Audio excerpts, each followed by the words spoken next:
So hello বন্ধুরা, আজকে একটা নতুন রেসিপি নিয়ে তোমাদের সামনে চলে এসেছি।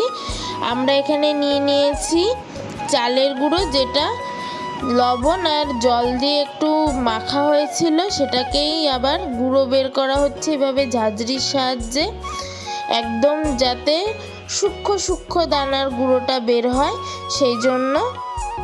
তো এবার একটা বাটি নিয়ে নেওয়া হয়েছে, ছোট্ট বাটি, একদম ছোট্ট। তার উপর দিয়ে দেওয়া হলো গুঁড়ো, তার উপর দিয়ে দেওয়া হলো গুড়, তার উপর আর একটুখানি নারকেল দিয়ে দেওয়া হলো, তার উপর আবার দিয়ে দেওয়া হচ্ছে গুড়, তার উপর আবার দিয়ে দেওয়া হচ্ছে চালের গুঁড়ো, মানে যেটা মাখা ছিল, তার উপর আবার নারকেল দিয়ে দেওয়া হচ্ছে,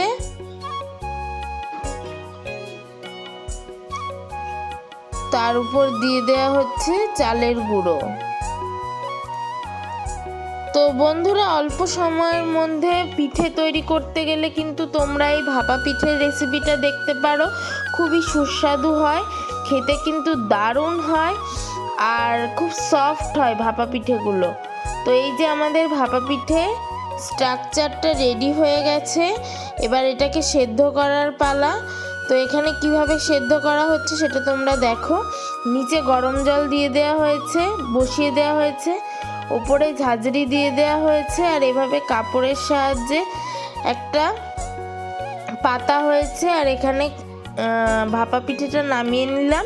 এবার কাপড় দিয়ে এভাবে করে সেটাকে আটকে দিলাম, এবার গাবলার সাহায্যে আটকে দিলাম, তারপর আবার সরা দিয়ে আটকে দিলাম ভালো করে। এবার ভাপা পিঠেটা হয়ে গেছে প্রায়, তো এবার ওঠানোর পালা। তো এবার দেখবো কেমন হয়েছে। ওয়াও, দারুণ কালার এসছে তো ভাপা পিঠেটা, গন্ধটাও সেই বেরোচ্ছে। তো এবার আমরা নামিয়ে দেখি ভাপা পিঠেটা হয়েছে কিনা। তো বাটির সাহায্যে, একটু বড় বাটি লাগবে, মানে আগের বাটির থেকে একটু বড় বাটি, সেটার সাহায্যে এভাবে নামিয়ে নিতে হবে। তো এই যে আমাদের ভাপা পিঠেটা রেডি হয়ে গেছে, খেতে কিন্তু খুবই টেস্টি হয়। তোমরাও বাড়িতে বানিয়ে খাবে এবং আমাদের জানাবে যে তোমাদের কেমন লেগেছে। তো ভিডিওটা ভালো লাগলে সাবস্ক্রাইব করে দিও, লাইক কমেন্ট শেয়ার করে দিও। টাটা।